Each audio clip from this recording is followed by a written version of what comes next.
Assalamualaikum warahmatullahi wabarakatuh. Kami dari kelompok 6 akan mempresentasikan tentang sekuritas dilutif dan laba bersaham pada bab 16. Adapun anggota kelompok kami yaitu yang pertama ada Salsa Nurhalizah dengan NIM 2019-123-1011. Yang kedua ada Anggita Nur Amalia dengan NIM 2019-123-1013. Dan ada Hidayati Asyifah dengan NIM 2019-123-1034. Adapun tujuan pembelajaran pada bab ini yaitu yang pertama menggambarkan itu akuntansi untuk penerbitan, konversi, dan pensiun sekuritas konversi. Yang kedua itu menggambarkan akuntansi untuk waran saham dan utang waran saham yang diterbitkan dengan sekuritas lainnya. Yang ketiga menggambarkan akuntansi dan pelaporan berbagi rencana kompensasi. Yang keempat menghitung penghasilan dasar perbagian, dan yang terakhir menghitung laba dilusin per saham. Efek dilutif. Ada hutang dan ekuitas. Haruskah perusahaan melaporkan instrumen ini sebagai kewajiban atau keadilan? Ada 3, yaitu opsi berbagi, sekuritas yang dapat dikonversi, dan saham utama. Di sini ada hutang konversi. Obligasi yang dapat diubah menjadi sekuritas perusahaan lainnya itu disebut sebagai obligasi konversi. Yang pertama itu manfaat obligasi, bunga dan pokok terjamin, ditambah hak istimewa untuk menukarnya dengan saham sama dengan sesuai pilihan pemegangnya. Hutang konversi. Ada 2 alasan utama perusahaan mengeluarkan mobil konvertible. Yang pertama itu untuk meningkatkan modal ekuitas tanpa melepaskan kendali kepemilikan lebih dari yang diperlukan. Yang kedua, memperoleh pembiayaan hutang dengan harga yang lebih murah. Hutang konversi. Akuntansi hutang konversi dicatat sebagai instrumen majemuk. Perusahaan menggunakan metode dengan dan tanpa untuk menilai instrumen majemuk. Adapun rumusnya yaitu fair value of convertible debt at date of issue with both debt and equity component dikurang fair value of liability component at date of issue based on present value of cash flow sama dengan equity component at date of issue without the debt component. Akuntansi hutang konversi itu penerapan pendekatan dengan dan tanpa. Yang pertama itu tentukan total nilai wajar hutang konversi dengan keduanya kewajiban dan komponen ekuitas. Yang kedua, menentukan komponen kewajiban dengan menghitung nilai sekarang bersih dari semua arus kas masa depan kontraktual yang didiskontokan dengan suku bunga pasar.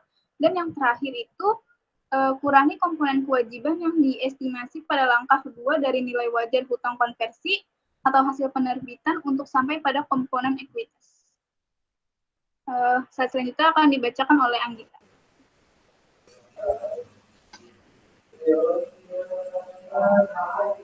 Berikut ilustrasi dari akuntansi di waktu penerbitan. Roach kelompok menerbitkan 2.000 obligasi konversi di awal 2019. Obligasi memiliki jangka waktu 4 tahun dengan tingkat bunga 6% dan diterbitkan di par dengan nominal 1.000 euro per obligasi atau total hasil yang diterima dari penerbitan dari obligasi sebesar 2 juta euro. Bunga dibayarkan setiap tahun pada tanggal 31 Desember. Setiap obligasi dapat dikonversi menjadi 250 saham biasa dengan nilai nominal 1 euro. Tarif pasar minat utang non-konversi serupa adalah 9%.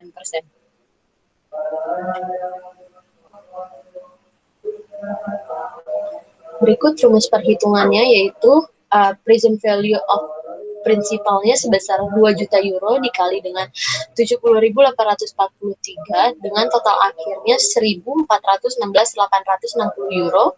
Present value of the interest payment sebesar dengan perhitungan 120.000 euro dikali dengan 3,23972 dengan totalnya 388.766 euro. Present value of the liability component yang didapat sebesar 1.805.626 euro.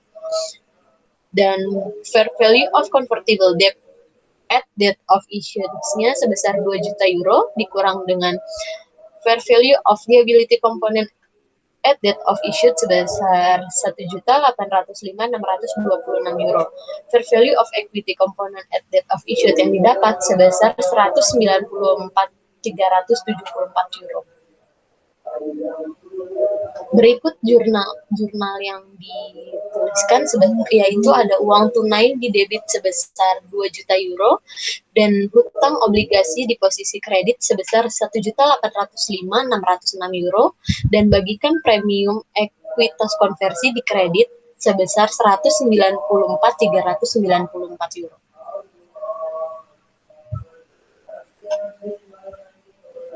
Penyelesaian obligasi konversi. Beli kembali saat maturity.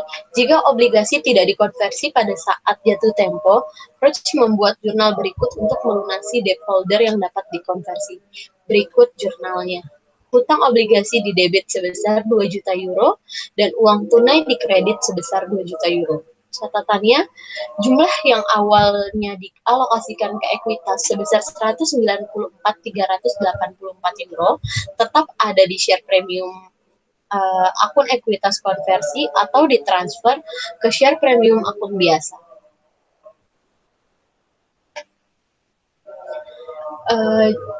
Konversi obligasi pada saat jatuh tempo. Jika obligasi dikonversi pada saat jatuh tempo, Roach membuat jurnal sebagai berikut. Bagikan premium ekuitas konversi itu ada di debit sebesar 194.394 euro, hutang obligasi ada di debit sebesar 2 juta euro, bagikan modal biasa di kredit sebesar 500.000 euro, dan bagikan premium biasa di kredit posisi kredit sebesar 1.694.394 euro. Dengan catatan, jumlah yang awalnya dialokasikan ke ekuitas sebesar 194.384 euro ditransfer ke share premium akun biasa.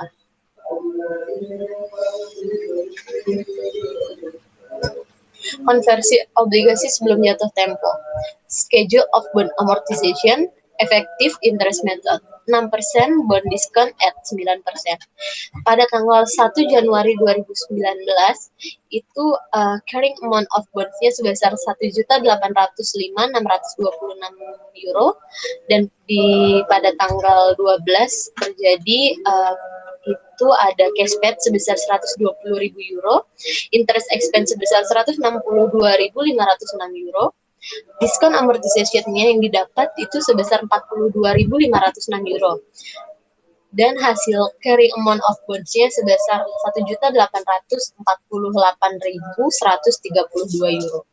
Pada tanggal 31 Desember 2020 itu ada cashback sebesar 120.000 euro, interest expense sebesar 166.332 euro, diskon amortisasinya sebesar 46.332 euro, dan didapat carrying amount of bond-nya sebesar 1.894.464 euro. Pada tanggal 31 Desember 2022 itu cashback-nya sebesar 120.000 euro, interest expense sebesar 175.334 euro, diskon amortisation-nya sebesar 55.034 euro, dan didapat carrying amount of bond-nya sebesar 2 juta euro. Selanjutnya akan disampaikan oleh Salsa.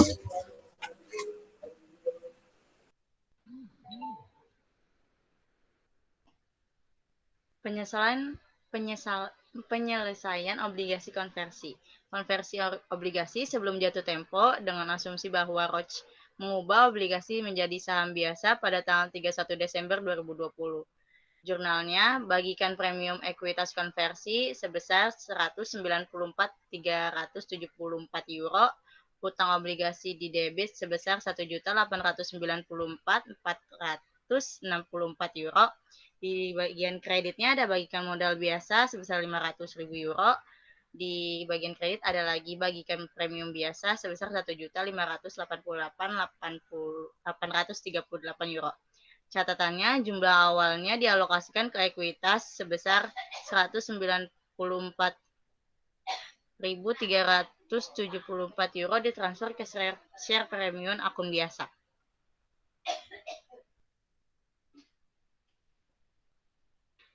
Beli kembali sebelum jatuh tempo, Roche menentukan nilai wajar komponen kewajiban dari obligasi konversi pada tanggal 31 Desember 2020 dan kemudian mengurangi nilai wajar dari penerbitan obligasi konversi termasuk komponen ekuitas.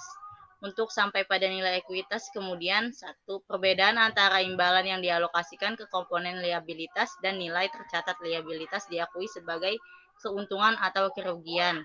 Dan jumlah imbalan yang terkait dalam komponen ekuitas diakui sebagai pengurang dalam ekuitas.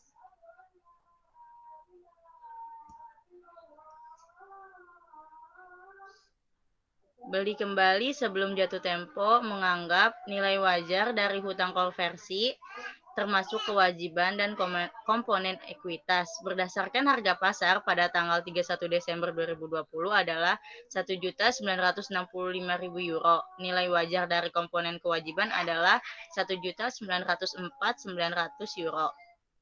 Jumlah ini didasarkan pada perhitungan nilai sekarang dari obligasi yang tidak dapat dikonversi dengan jangka waktu 2 tahun yang sesuai dengan waktu yang dipersingkat hingga jatuh tempo dari obligasi yang dibeli kembali. Pertama, tentukan untung atau rugi komponen kewajiban. Di sini ada present value of liability component at Desember 31 2020 given above sebesar 1.904.900 euro. Carrying value of liability component at Desember 31 2020 per illustration 16.5. Di situ ada minus 1.894.464 euro. Loss and repurchase sebesar nilainya dikurangi semuanya jadi 10.436 euro. Lanjut kita tentukan penyesuaian ekuitasnya. Ada fair value of convertible debt at Desember 31 2020 with equity component ada sebesar 1.965 euro dikurangi fair value of liability component at Desember 31 2020 similar 2 year on convertible debt sebesar 1.904.900 euro. Totalnya fair value of equity component at Desember 31 without debt component yaitu 60.100 euro.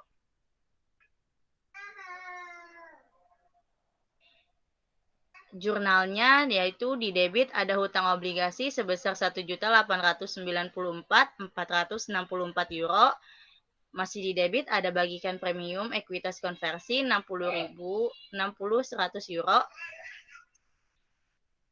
Dan masih di debit juga kerugian karena pembelian kembali sebesar 10.436 euro dan di kreditnya ada kas 1.965 euro.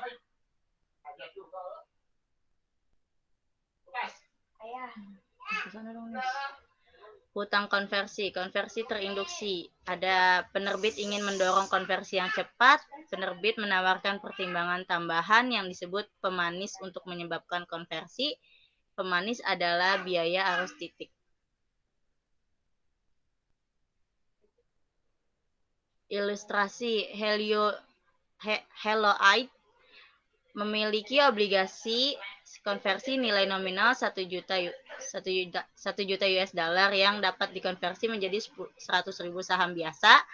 Nilai nominal 1 US dollar saat diterbitkan Helloite mencatat share premium konversi ekuitas sebesar 15.000 US dollar. Helloite ingin mengurangi biaya bunga tahunannya.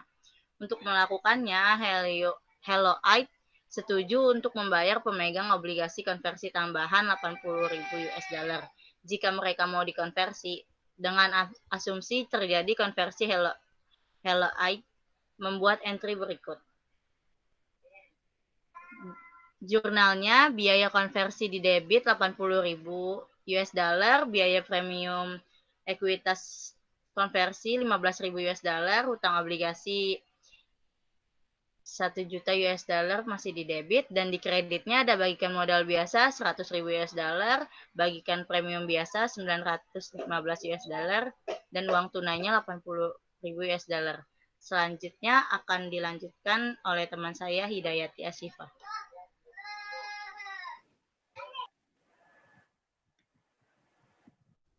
Di sini ada saham preferensi yang dapat dikonversi. Saham preferensi yang dapat dikonversi termasuk opsi bagi pemegangnya untuk mengubah saham preferen menjadi sejumlah saham biasa tetap. Saham preferen yang dapat dikonversikan dilaporkan sebagai bagian dari keadilan. Dan kapan pembagian preferensi dikonversi atau dibeli kembali tidak ada keuntungan atau kerugian yang diakui.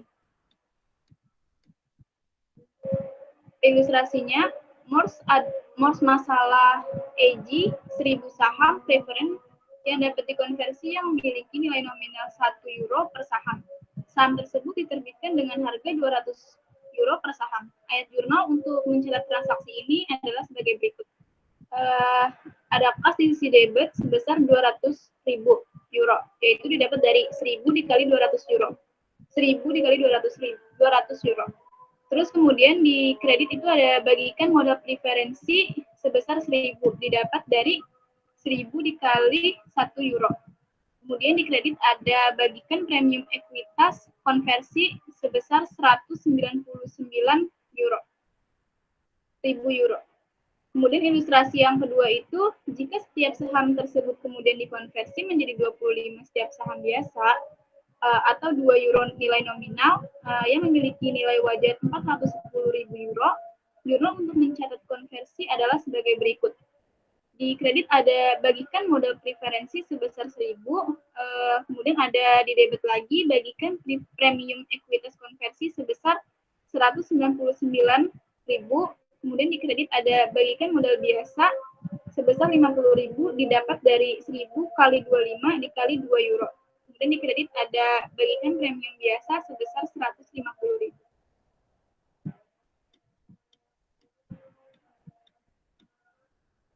Ilustrasi yang ketiga, jika saham preferensi konversi adalah dibeli kembali pada nilai wajarnya, bukannya dikonversi, Mors membuat entry berikut. Di debit ada bagikan modal preferensi sebesar 1000, ada lagi di debit bagikan premium ekuitas konversi sebesar 199.000, kemudian ada saldo laba sebesar 210.000. Kemudian di kreditnya ada kas sebesar 410.000. Setiap kelebihan yang dibayarkan di atas nilai buku saham preferen yang dapat dikonversi sering di debit ke saldo laba. Kemudian kita masuk materi bagian waran. Waran adalah hak sertifikat itu pemegang saham untuk memperoleh saham dengan harga tertentu dalam jangka waktu tertentu. Biasanya muncul dalam 3 situasi. Yang pertama itu untuk membuat keamanan lebih menarik. Yang kedua, pemegang saham yang ada memiliki hak memesan efek terlebih dahulu untuk membeli saham biasa. Yang ketiga, kepada eksekutif dan karyawan sebagai bentuk kompensasi.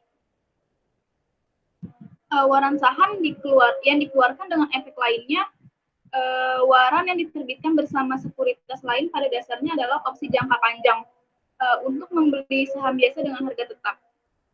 Umumnya jangka waktu waran adalah 5 tahun, terkadang juga 10 tahun. Kemudian perusahaan harus menggunakan metode with and without atau tanpa dan dengan dan tanpa untuk mengalokasi hasil antara dua komponen tersebut.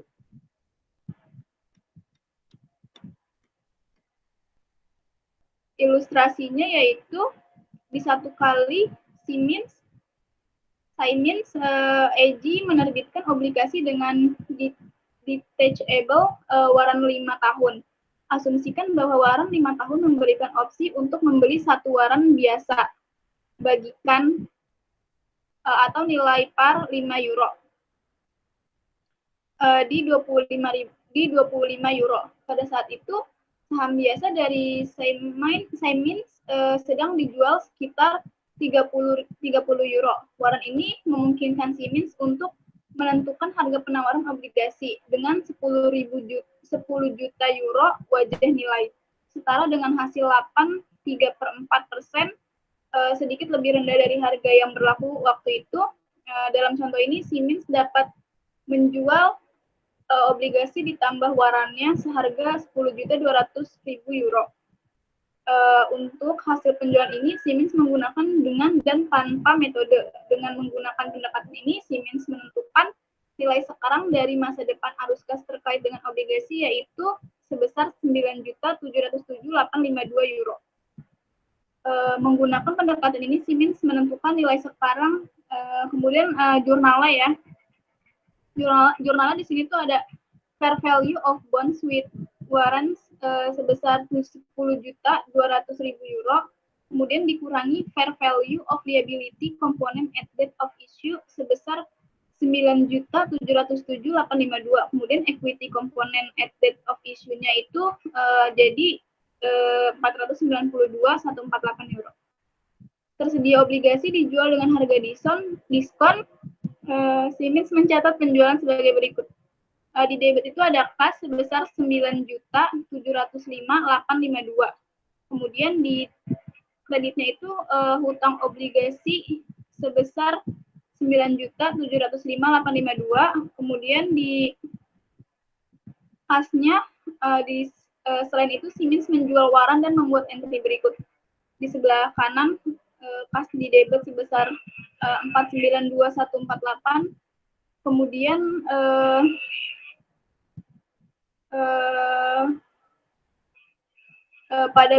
di kredit ada bagikan waran saham premium sebesar 492.148.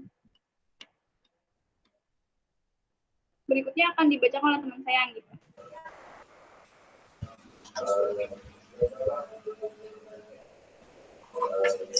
Yaitu ilustrasinya dengan asumsi investor menggunakan semua 10.000 waran atau satu waran per satu saham biasa. Siemens membuat entry jurnal sebagai berikut. Kas itu sebesar di debit sebesar 250.000 dengan perhitungan 10.000 dikali 25 euro. Lalu ada bagikan premium waran saham di posisi debit sebesar 492.148 euro. Ada bagikan modal biasa itu di posisi kredit sebesar 50.000 euro dengan perhitungan 10.000 dikali 5 euro. Bagikan premium biasa di posisi kredit sebesar 692.148 euro.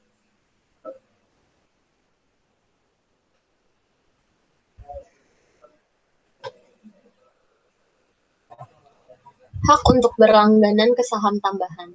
Hak berbagi pemegang saham yang ada memiliki hak atau hak istimewa preemptif untuk membeli saham yang baru dikeluarkan secara proporsional dengan kepemilikan mereka, yaitu harga biasanya kurang dari nilai pasar saat ini dan perusahaan hanya membuat entry memorandum.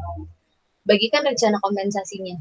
Opsi bagikan memberikan opsi kepada karyawan kunci untuk membeli saham biasa pada harga tertentu selama periode waktu yang lama. Program kompensasi yang efektif adalah yang satu, kompensasi yang berdasarkan kinerja. Kedua, memotivasi karyawan. Ketiga, membantu mempertahankan eksekutif dan memperkuat bakat baru.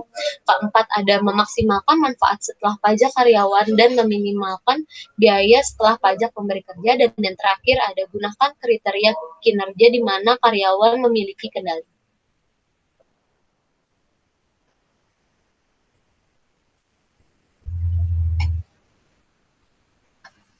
Selanjutnya, pengukuran kompensasi saham. IASB pedoman mengharuskan perusahaan untuk mengakui biaya kompensasi menggunakan metode nilai wajar. Di bawah ini metode nilai wajar perusahaan menggunakan model penetapan harga opsi yang dapat diterima untuk menilai opsi pada tanggal pemberian. Pengakuan bagikan kompensasi. Share option rencana. Dua masalah akuntansi utama. Yang pertama ada bagaimana menentukan biaya kompensasi, dan yang kedua selama periode apa untuk mengalokasikan biaya kompensasi. Paket opsi berbagi yaitu menentukan beban. Perusahaan menghitung total biaya kompensasi berdasarkan nilai wajar opsi yang diharapkan vest pada tanggal tersebut. Mereka mengabulkan opsi untuk karyawan, yaitu tanggal pemberian. Yang kedua ada mengalokasikan biaya kompensasi, yaitu kenali biaya kompensasi dalam periode di mana para karyawan melakukan layanan file masa kerja.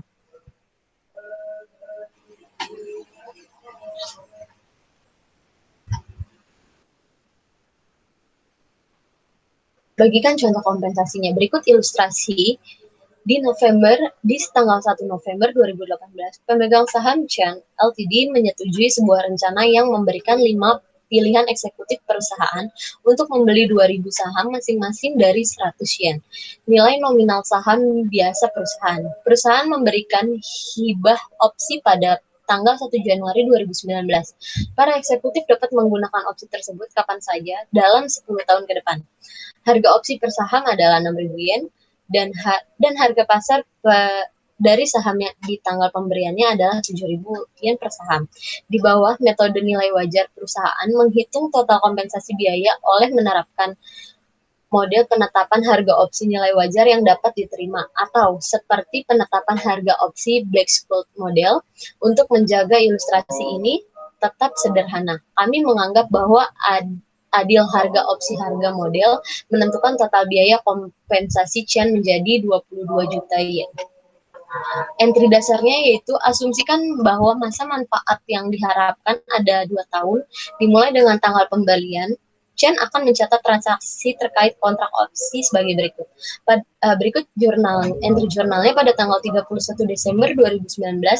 Di jurnal yaitu beban kompensasi di debit sebesar 11 juta, dan bagikan premium opsi saham di kredit sebesar 11 juta. Lalu pada tanggal 31 Desember 2020, jurnalnya beban kompensasi di debit sebesar 11 juta dan beban premium opsi berbagi 11 juta di posisi kredit.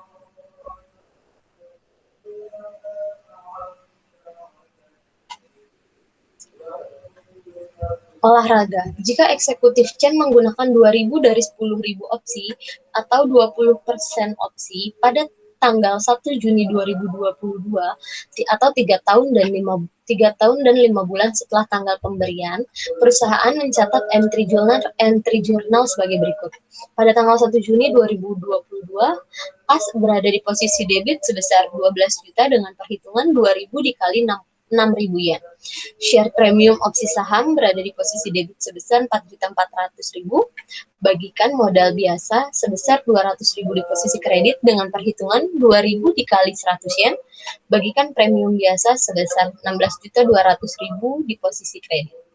Kadaluarsa. Jika eksekutif Chen gagal menggunakan opsi saham yang tersisa sebelum tanggal kadaluarsa, perusahaan mencatat hal pada tanggal kadaluarsa sebagai berikut.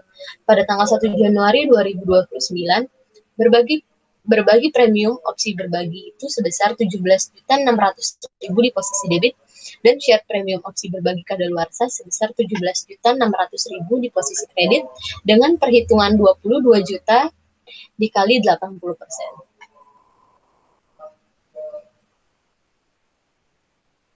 Pengaturannya, setelah total kompensasi diukur pada tanggal pemberian, dapatkah diubah di masa mendatang?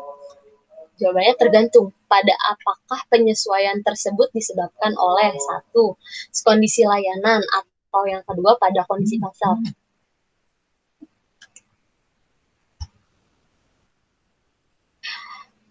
Terbatas saham, paket berbagi terbatas transfer saham kepada karyawan, tunduk pada kesepakatan bahwa saham tidak dapat dijual, dialihkan, atau dijaminkan sampai terjadi vesting. Keuntungan utamanya yang didapat yaitu saham tidak pernah sepenuhnya menjadi tidak berharga. Selanjutnya, saham umumnya menghasilkan lebih sedikit dilusi bagi pemegang saham yang ada, dan saham lebih menyelaraskan insentif karyawan dengan insentif perusahaan.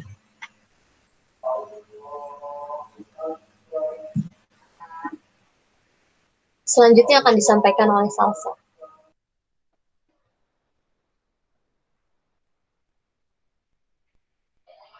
Contoh saham yang dibatasi pada tanggal 1 Januari 2019, perusahaan Ogden masalah 1.000 saham, terbatas pada CEO-nya, Christie de George. Saham Ogden adil nilai dari 20 US dollar per saham pada 1 Januari 2019.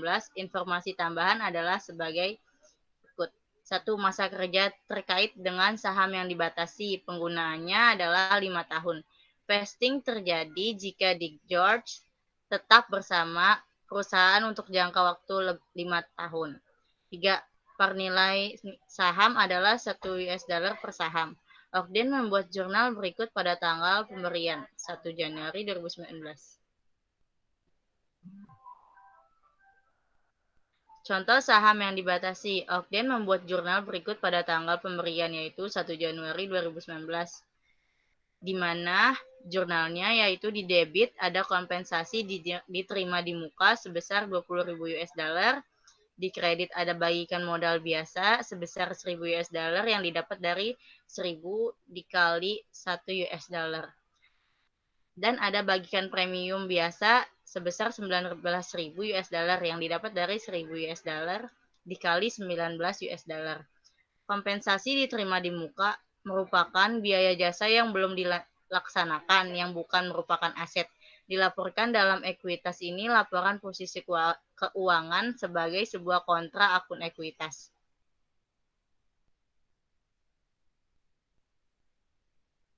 Contoh saham yang dibatasi, merekam entry jurnal pada tanggal 31 Desember 2019, Ogden mencatat biaya kompensasi, yaitu dengan jurnal biaya kompensasi di debit sebesar 4.000 US dollar, di kredit ada kompensasi diterima di muka sebesar 4.000 US dollar. Ogden mencatat biaya kompensasi sebesar 4.000 US dollar untuk masing-masing dari 4 tahun ke depan, yaitu 2020, 2021, 2022, dan 2023. Saham terbatas ujian, asumsikan dengan D. George pergi pada 3 Februari 2021. Sebelumnya, biaya apapun telah dicatat selama 2021. Entry untuk mencatat penyitaan ini adalah sebagai berikut, yaitu di debit ada modal saham biasa sebesar 1.000 US dollar, dan bagikan premium biasa sebesar 19.000 US dollar. Di kredit ada beban kompensasi sebesar 8.000 US dollar yang didapat dari 4.000 US dollar dikali 2, dan di kredit lagi masih ada kompensasi diterima di muka sebesar 12.000 US dollar.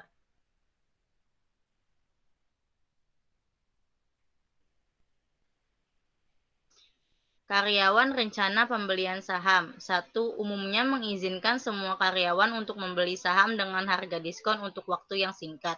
2. Dianggap sebagai kompensasi dan harus dicatat sebagai biaya selama masa kerja. Rencana pembelian saham karyawan, ilustrasinya ada kepala surat penawaran PLC semua 1.000 karyawannya berkesempatan untuk berpartisipasi dalam rencana pembelian saham karyawan. Berdasarkan ketentuan program, karyawan berhak membeli 100 saham biasa, yaitu nilai nominal 1 euro per saham, dengan diskon 20%, harga pembelian harus dibayar segera setelah menerima penawaran.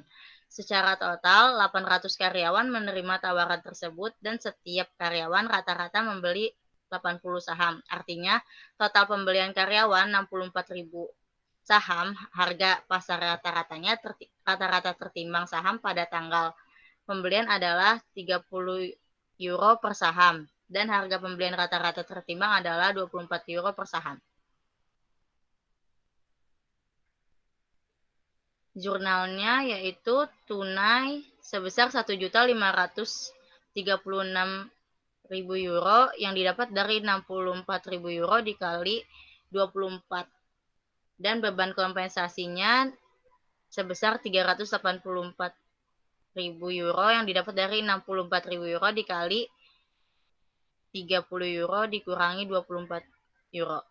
Dan di kredit masih ada bagikan modal biasa sebesar 64.000 euro yang didapat dari 64.000 euro dikali 1 euro. Bagikan premium biasa masih di kredit ada sebesar 1.856.000 euro. Itu IISB menunjukkan bahwa tidak ada alasan untuk memperlakukan rencana saham karyawan berbasis luas secara berbeda dari rencana saham karyawan lainnya.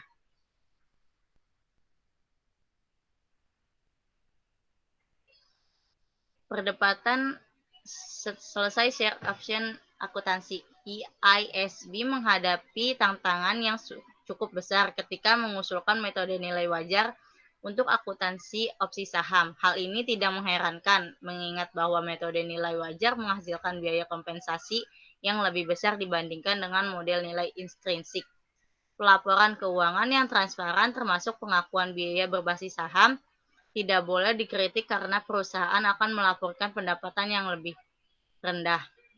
Jika kita menulis standar untuk mencapai tujuan kebijakan sosial, ekonomi, dan publik, pelaporan keuangan kehilangan kreditabilitasnya.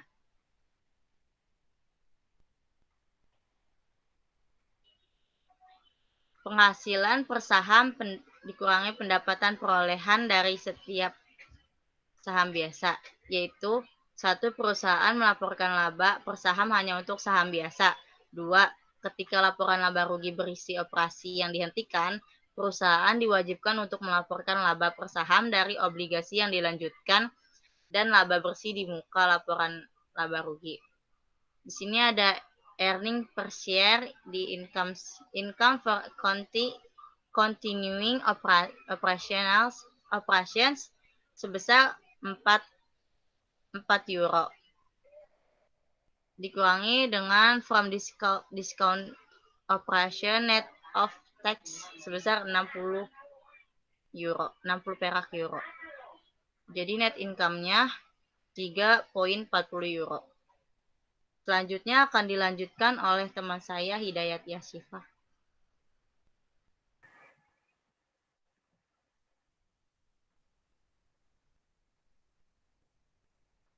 Penghasilan per saham, sederhana struktur modal.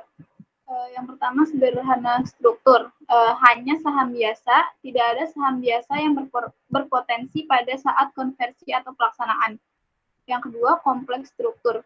Termasuk sekuritas atau potensi saham biasa yang dapat berdampak dilutif pada laba per saham biasa. Yang terakhir ada dilutif, berarti kemampuan untuk mempengaruhi IPS ke arah bawah.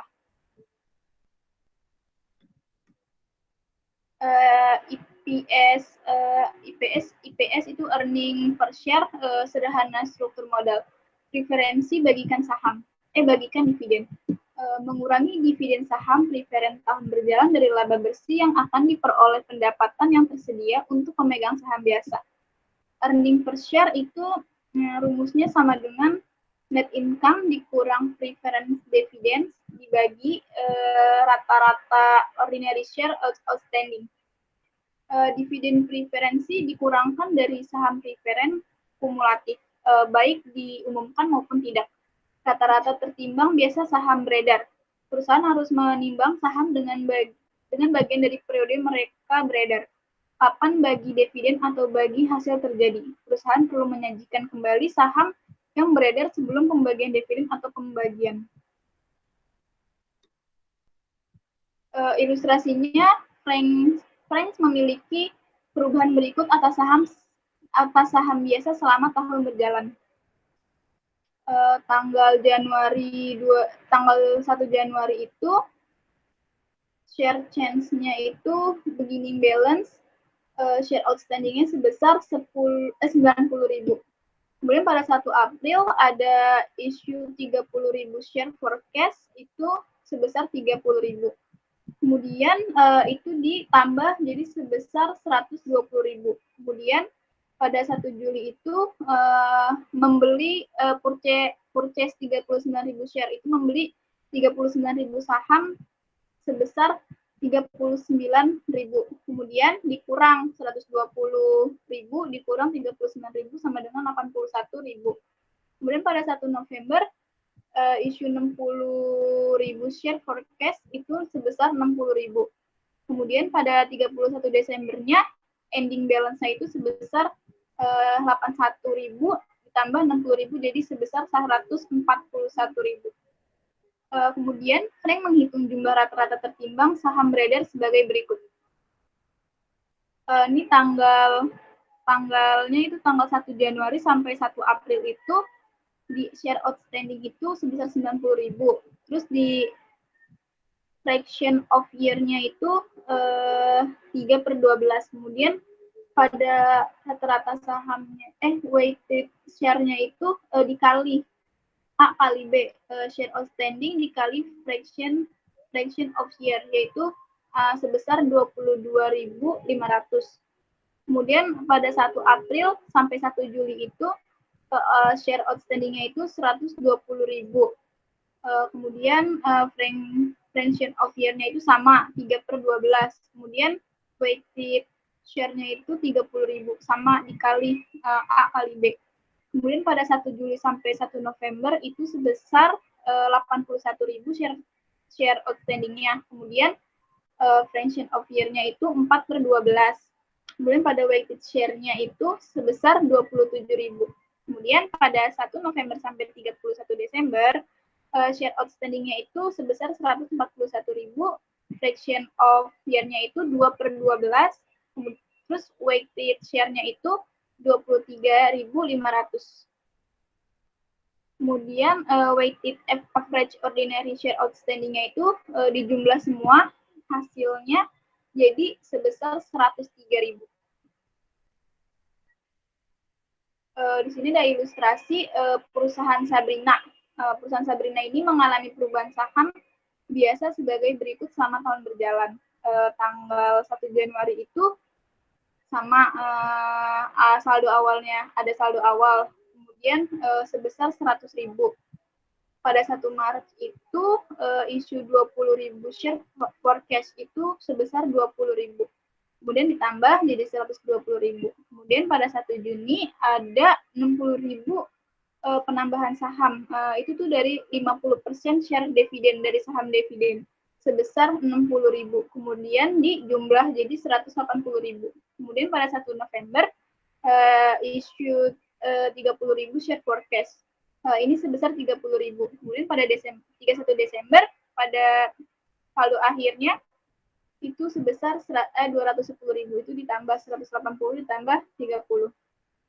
Kemudian Sabrina menghitung jumlah rata-rata tertimbang saham yang beredar sebagai berikut. Pada 1 Januari sampai 1 Maret itu jumlahnya sebesar 100.000 saham outstanding. Kemudian pada restatement itu ada 1,50. Kemudian pada fraction of year-nya itu 2/12. Kemudian berarti weighted share-nya itu dikali semua yang A, B, sama C, jadi totalnya 25.000. Kemudian pada 1 Maret sampai 1 Juni itu share outstanding-nya ada 120.000. Terus di B-nya itu di restatement-nya ada 1,50. Kemudian fraction of year-nya itu 5/12. Terus weighted share-nya itu 45.000. Kemudian pada 1 Juni sampai 1 November itu share outstanding-nya itu 180.000. Kemudian di B-nya itu nggak ada, di restatement-nya itu nggak ada. Terus di fraction of year-nya itu 5/12. Kemudian totalnya itu 75.000. Kemudian terakhir di tanggal 1 November sampai 31 Desember. Itu share outstanding-nya itu sebesar 210.000. Dia restatement-nya juga nggak ada. Terus fraction of year-nya itu sebesar 2/12. Kemudian weighted share-nya itu sebesar 35.000. Terus total semuanya itu weighted average number of share outstanding-nya itu sebesar 180.000. Slide selanjutnya akan dibacakan oleh Anggita.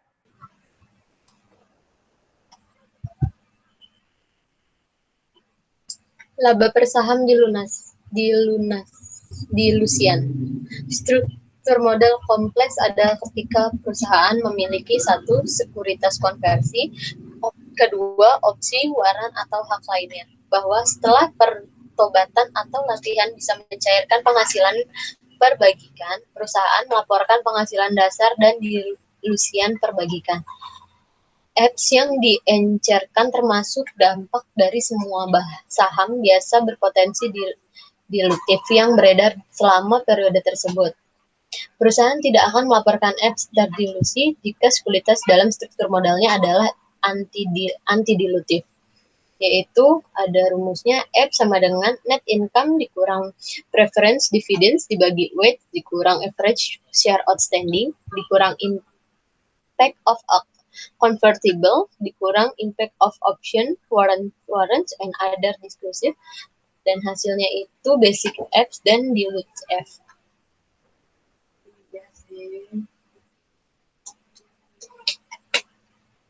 Selanjutnya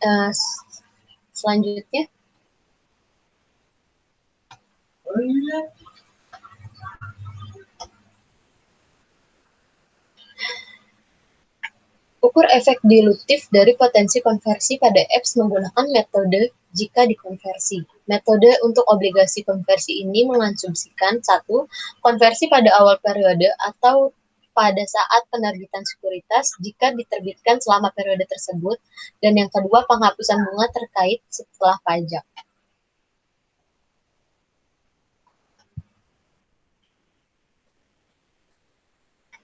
Contoh metode jika dikonversi yaitu contoh ilustrasinya, Mindfield Ltd memiliki pendapatan bersih sebesar 210.000 untuk tahun tersebut dan jumlah rata-rata tertimbang saham biasa beredar selama periode 100.000 saham. Penghasilan dasar per saham oleh karena itu 2,10 yang didapat dari 210.000 dikali ya di 4.100.000 ya. Perusahaan memiliki 2 surat hutang konversi masalah obligasi luar biasa. Salah satunya adalah edisi 6% yang dijual dengan harga 100 sebelumnya tahun dan dapat dikonversi menjadi 20.000 saham biasa. Beban bunga untuk tahun berjalan berhubungan dengan komponen kewajiban dari obligasi konversi ini adalah 62.000. Yang lainnya adalah 7 masalah persen dijual dengan harga 100. Pada tanggal 1 April tahun berjalan dapat dikonversi menjadi 32.000 saham biasa. Beban bunga untuk tahun berjalan terkait dengan kewajiban komponen dari obligasi konversi ini adalah 80.000. Tarif pajaknya adalah 40%. EPS dasarnya yaitu penghitungannya penghasilan bersih sebesar 210.000 dibagi rata-rata tertimbang saham sebesar 100.000 dengan total 2,10.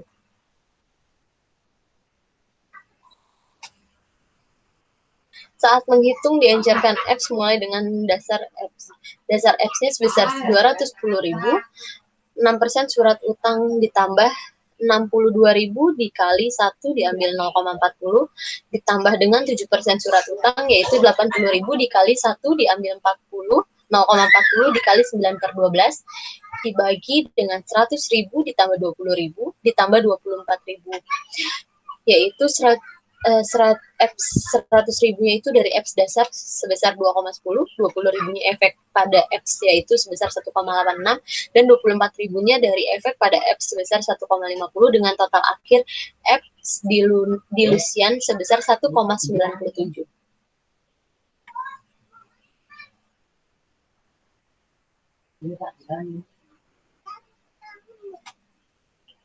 Faktor lain, itu tingkat konversi pada keamanan dilutif dapat berubah selama periode di mana sekuritas masih beredar. Dalam situasi ini, perusahaan menggunakan tingkat konversi paling dilutif yang tersedia. Untuk saham preferensi, yang dapat dikonversi perusahaan tidak mengurangi dividen preferensi dari laba bersih dalam menghitung pembilangnya. Kenapa tidak? Karena untuk keperluan menghitung EPS, diasumsikan adanya konversi saham preferensi yang didapat konversi menjadi saham biasa yang beredar.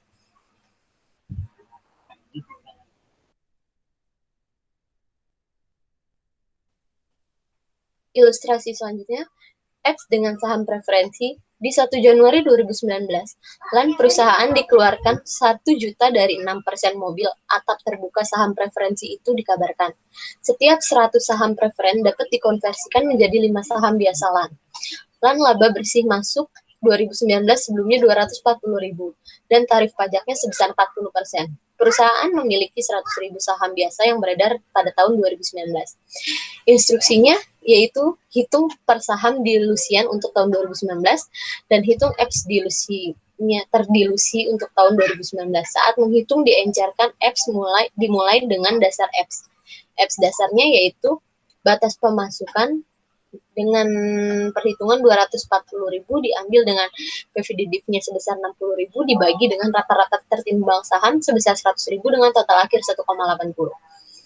Dengan catatan 1 juta dikali 6% yaitu dapat 60.000 dividen. Maka dividen itu didapat.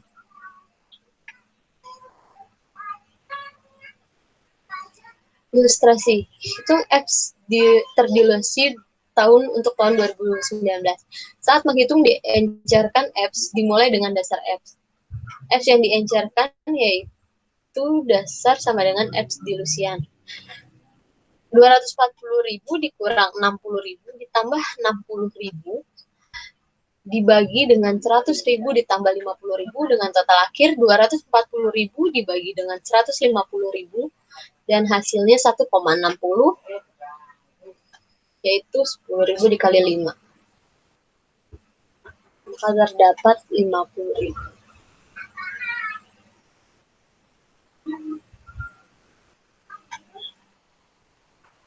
Ilustrasi variasi. Asumsikan setiap saham preferen dapat dikonversi menjadi 3 saham terbiasa. EPS yang diencerkan dasar sama dengan EPS dilusian, yaitu 240.000 dikurang 60.000 ditambah dengan 60.000 dibagi dengan 100.000 ditambah 30.000, yaitu 60.000 per 30.000-nya disebut dengan antidilutif. Efek pada F sama dengan 2, yaitu sama dengan 180.000 dibagi dengan 100.000, yaitu mendapat hasil 1,80.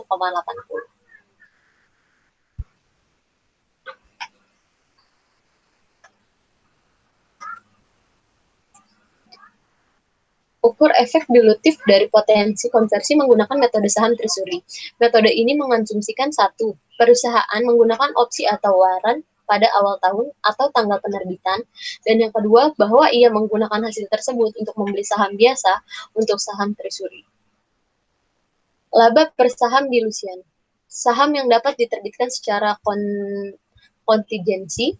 Biasa saham yang dapat diterbitkan sedikit atau tidak ada uang tunai pertimbangan atas kepuasan kondisi tertentu dalam kontingen kesepakatan saham. Antidilutif ditinjau kembali. Abaikan sekuritas antidilutif dalam semua perhitungan dalam menghitung laba per saham dilutif.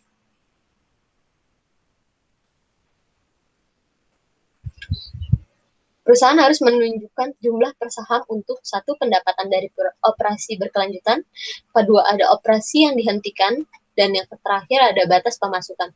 Jumlah per saham untuk operasi yang dihentikan harus disajikan di muka laporan laba rugi atau dicatat atas laporan keuangan. Selanjutnya akan disampaikan oleh Salsa.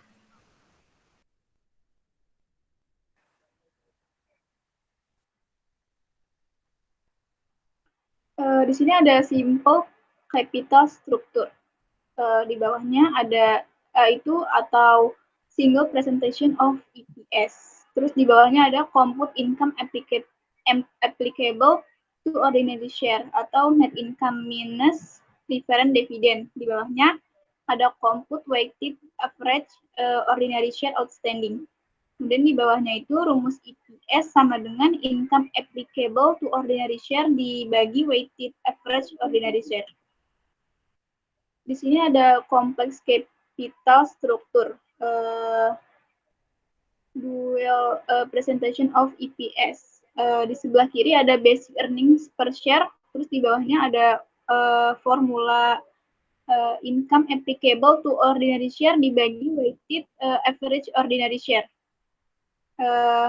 Terus di sebelah kanan itu ada diluted earnings per share atau include all potentially dilutive securities. Kemudian di bawahnya lagi ada convertible securities atau always include if dilutive. Di bawahnya lagi ada option and warrants atau always include of dilutive. Di bawahnya lagi ada contingent issuance agreements atau always include if dilutive. Kemudian di bawahnya lagi itu ada income applicable to ordinary share adjust for interest or net of tax and preference dividends on all dilutive securities dibagi weighted average ordinary share assuming a maximum dilution from all dilutive securities. Kemudian slide selanjutnya akan dibacakan oleh Salsa.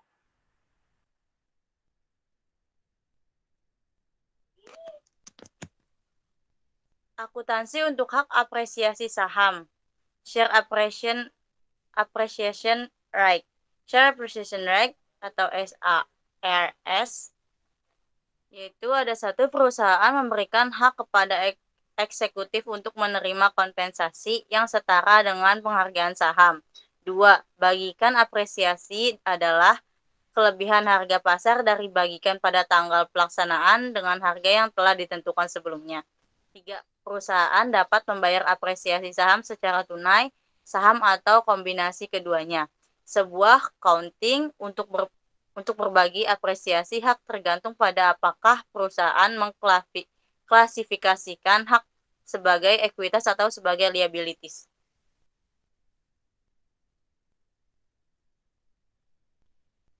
SARS, penghargaan ekuitas berbasis saham. Perusahaan mengklasifikasi SAR sebagai penghargaan ekuitas jika pada tanggal pelaksanaan pemegang saham menerima saham dari perusahaan pada saat pelaksanaan. 1.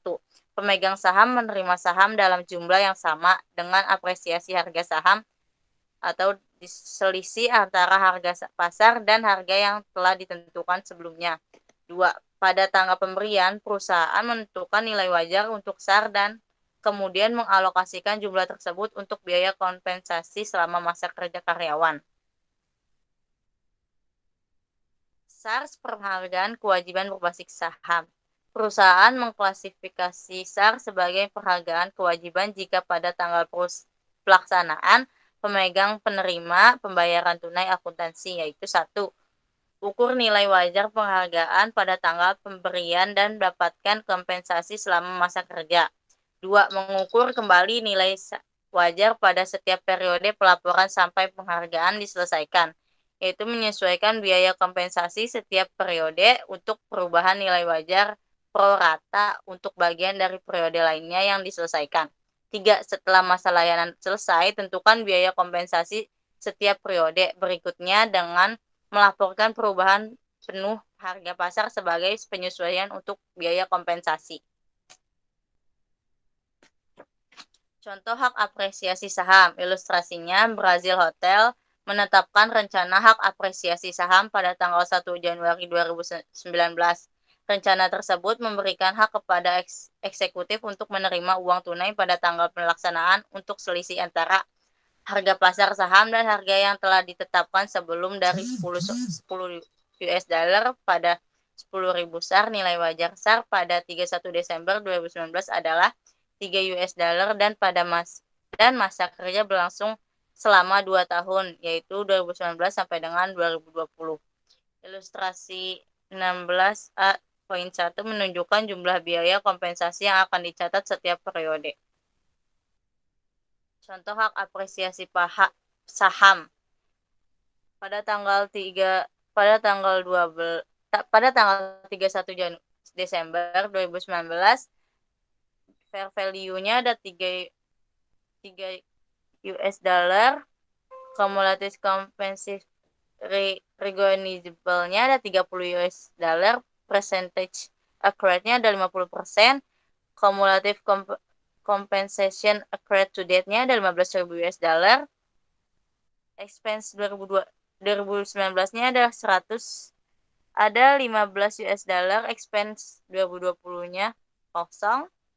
Expense 2021-nya juga kosong. Di tanggal 31 Desember 2020 fair value-nya 7, cumulative comprehensive recognizable-nya 70 US dollar, percent accurate-nya 100%, cumulative compensation accurate to date-nya 55.000 US dollar, expense 2019-nya kosong, expense 2020-nya 55.000 US dollar, dan expense 2021-nya kosong.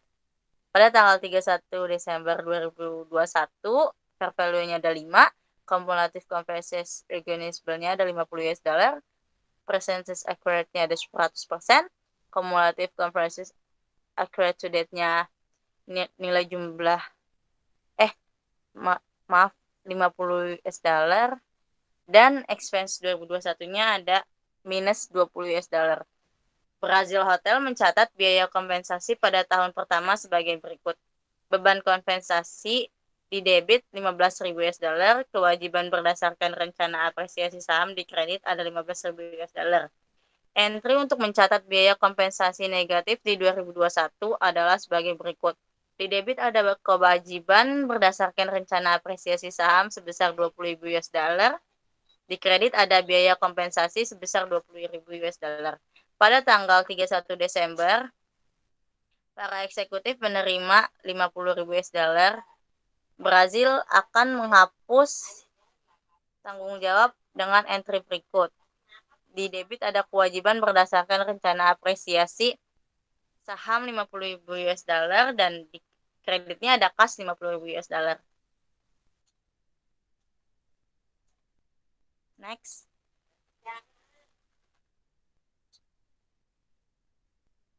Laba konversi per saham. Equity ada 10% kumulatif convertible preference shares per value 100 US dollar.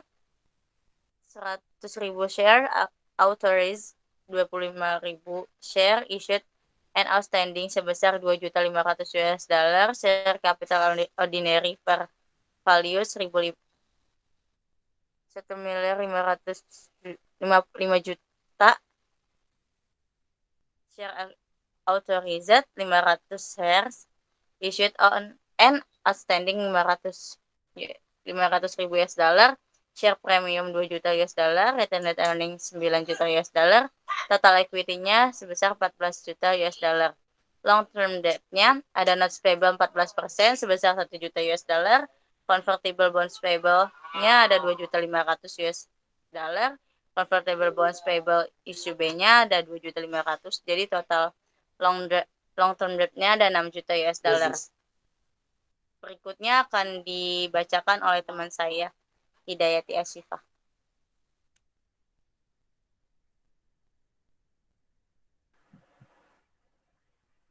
Laba komprehensif per saham. Yang pertama itu ada opsi diberikan pada Juli 2017 untuk membeli 50.000 saham biasa dengan harga $20 per saham. Harga pasar rata-rata saham biasa Webster selama tahun 2020 adalah $30 per saham. Semua opsi masih beredar pada akhir 2019.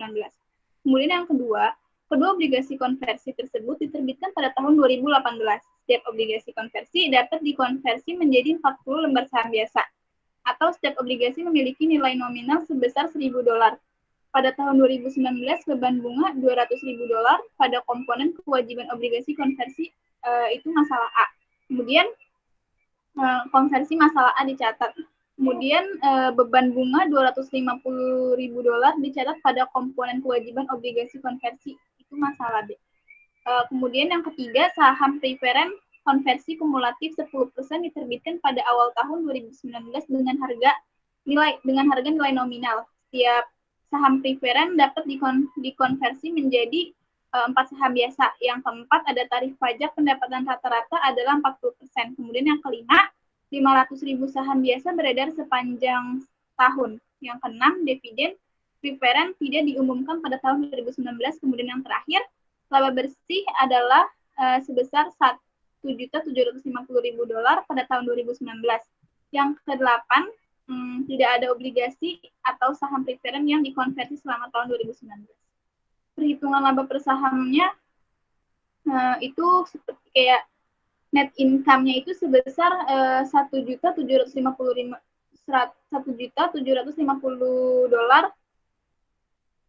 kemudian dikurangi 10% kumulatif convertible preference share dividend requirements sebesar $250.000, kemudian income applicable to ordinary shareholder-nya itu dikurang jadi $1.500.000 pada weighted average number of ordinary share outstanding-nya sebesar 500.000, kemudian earnings per ordinary share-nya itu sebesar $3.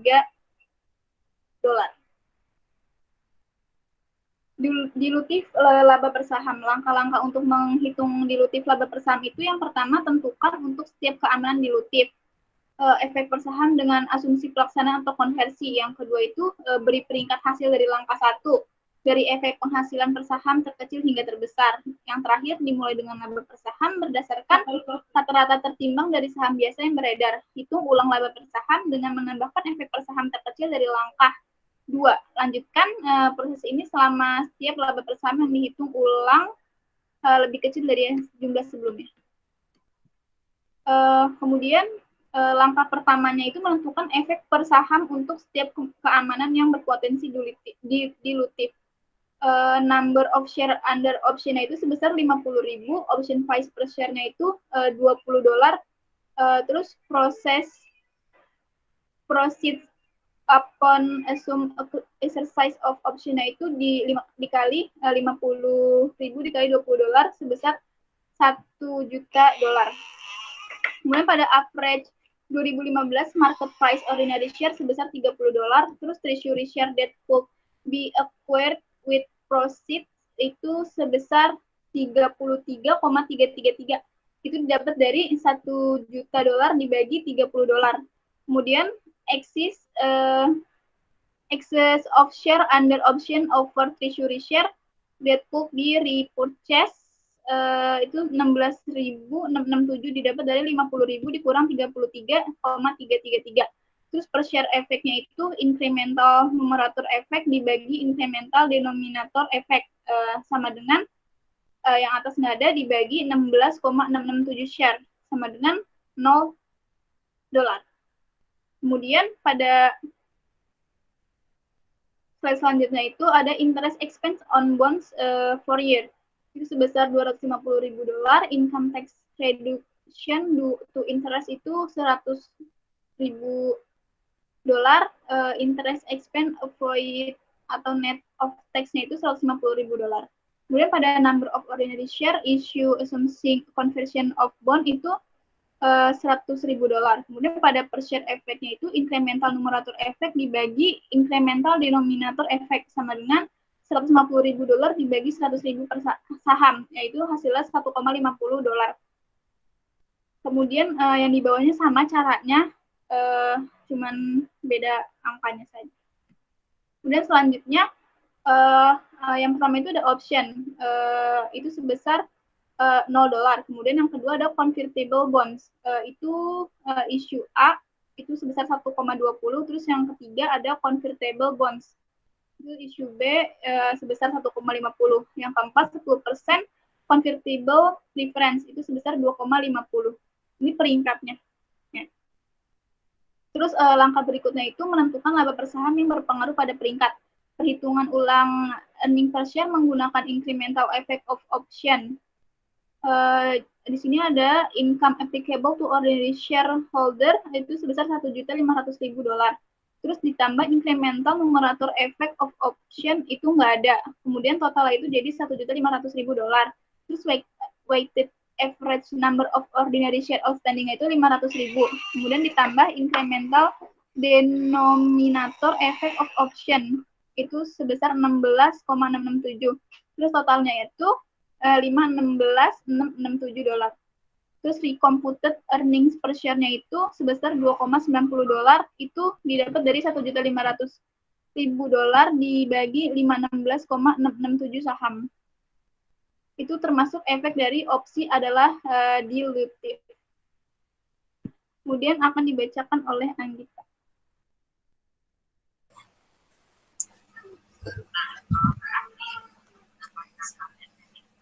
Perhitungan ulang X menggunakan incremental effect 8% convertible.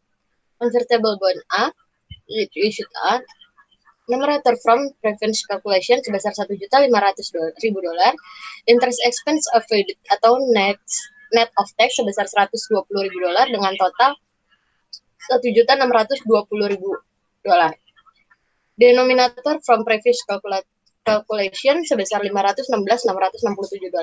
Number of ordinary share assume issued of open conversion of bond sebesar $100.000 dengan total $616.667.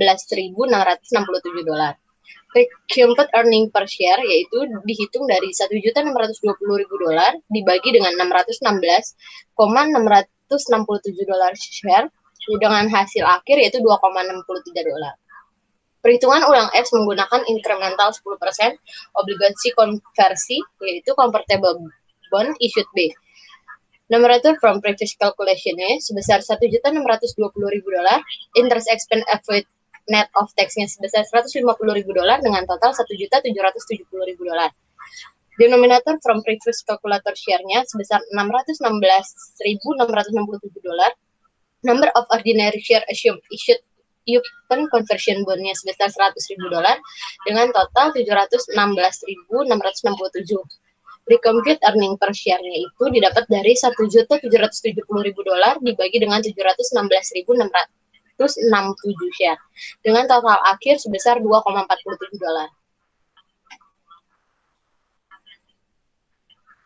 Efek perhitungan ulang menggunakan incremental 10% mobil atap terbuka saham utama, 10% convertible preference. Numerator from preference calculation sebesar $1.770.000, dividend recruitment affiliate-nya sebesar $250.000 dengan total $2.020.000.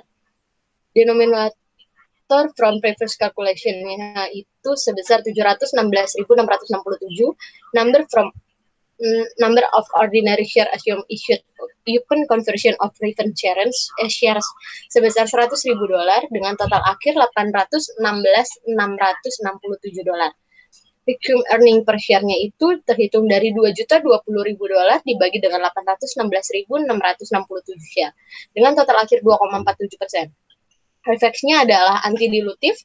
Akhirnya pengungkapan laba per berbagai di laporan laba ruginya, yaitu net income sebesar $1.750.000, basic earning per ordinary share-nya sebesar $3, dilute earning-nya per ordinary sebesar $2,47. Asumsikan bahwa Cartan Company menyediakan informasi berikut ini. Data perusahaan Barton, income from continuing operation-nya sebesar $2.400.000, loss from discontinued operation-nya sebesar $3.600.000, net loss-nya sebesar $1.200.000, weighted dikurang weighted average share of ordinary share outstanding sebesar $1 juta, potential ordinary share sebesar $200.000. EPS dasar dan dilution, basic earning per share, income from continuing operation sebesar $2,40, loss from discontinued operation $3,60, net loss-nya sebesar $1,20. Diluted earning per share-nya, income from continuing operation sebesar $2, loss from discontinued operation-nya sebesar $3 dengan mendapatkan net loss-nya sebesar $1. Sekian presentasi dari kelompok kami. Kurang lebihnya mohon maaf apabila ada kesalahan. Wassalamualaikum warahmatullahi wabarakatuh.